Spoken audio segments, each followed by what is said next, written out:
Perdu au milieu du désert israélien, le village bédouin d'Al-Araqib. Des milliers de personnes s'y sont réunies. Aujourd'hui, ce ne sont pas des Palestiniens qui manifestent, mais des Bédouins venus de toute la région. Ces anciens nomades, devenus citoyens israéliens, luttent pour préserver leurs terres et leur mode de vie. À leur côté, des militants pro-palestiniens venus les encourager.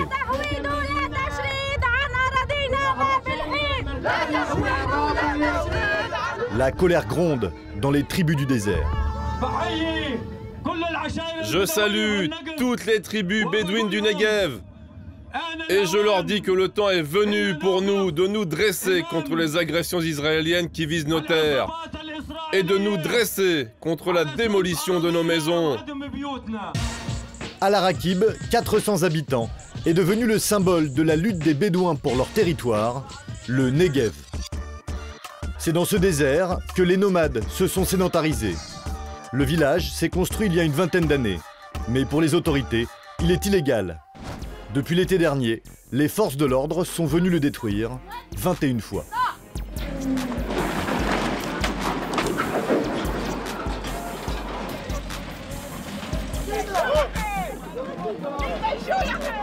Je vous demande de reculer, sinon nous serons obligés de vous repousser et d'utiliser la force. Depuis la dernière opération de police israélienne, il ne reste plus grand-chose à Al-Araqib. Mais Taleb Abouras, l'avocat des habitants, l'affirme. Les Bédouins comptent reconstruire une fois encore. Pour lui, dans le désert, ils sont chez eux. Comme vous le voyez, la seule chose qui n'a pas été détruite, c'est le cimetière. Pour les Israéliens, cette terre n'appartient pas aux Bédouins parce qu'ils ne se sont jamais enregistrés en tant que propriétaires.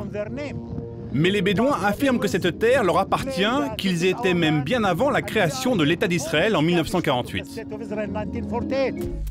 Al-Araqib n'est pas seul. Dans le Negev, les villages dits illégaux se comptent par dizaines. Les Bédouins, musulmans, citoyens israéliens dès la création de l'État hébreu et depuis toujours attachés à leur citoyenneté, ont quitté leurs tentes. Ils ont construit des bidonvilles un peu partout, sans autorisation ni acte de propriété. Mais le Negev est la seule région en Israël où il est encore possible de construire des villes indispensables pour le développement du pays, déjà surpeuplé. Alors tous ces villages sont aujourd'hui menacés de destruction, dont Al-Sira. Ça, c'est pour se moquer du gouvernement et de nous-mêmes. Vous entrez dans une zone dont la destruction a été décidée, alors faites attention. Khalil Al-Amour est né ici. Al-Sira, 500 habitants, qui vivent pour la plupart de la culture et de l'élevage. Pas d'école, de transport en commun ou d'hôpital, aucun service public. Ça, c'est pour l'électricité, c'est notre groupe électrogène. À cause du prix de l'essence très élevé, les familles payent l'électricité la plus chère au monde. On paye $100 par mois pour 4 heures par jour. Aujourd'hui, les autorités exigent l'évacuation de la population du village vers les villes voisines. 95% des maisons sont des bidonvilles. C'est ça que l'État israélien veut détruire. Les Bédouins sont très attachés à leurs terres, à leurs racines. C'est pour cela qu'ils ne voudront jamais partir. Nous payons un prix très élevé au niveau des conditions de vie, mais nous préférerons toujours rester ici plutôt que de partir à la ville. Les villes de Bédouins, il y en a 7 en Israël, construites dans les années 70 pour les pousser à se sédentariser. La plus importante, Rahat, 50 000 habitants. Majid Aboublal y travaille comme éducateur. Ce quartier est considéré comme le plus pauvre de Rahat, mais il y en a beaucoup d'autres. De toute façon, la plupart des quartiers de la ville sont très pauvres. Rahat, l'un des taux de chômage, de criminalité et d'analphabétisme les plus hauts du pays. 70% de la population vit en dessous du seuil de pauvreté. C'est ici que le gouvernement veut envoyer les Bédouins. Bidonvilles ou petites maisons surpeuplées, les habitants vivent avec leurs souvenirs. Devant toutes les maisons de la ville, on trouve des cabanes. C'est ce qui nous relie un petit peu au passé. On allume un feu, on met des matelas par terre et on s'assoit dessus. Ça nous rappelle un peu la vie sous la tente.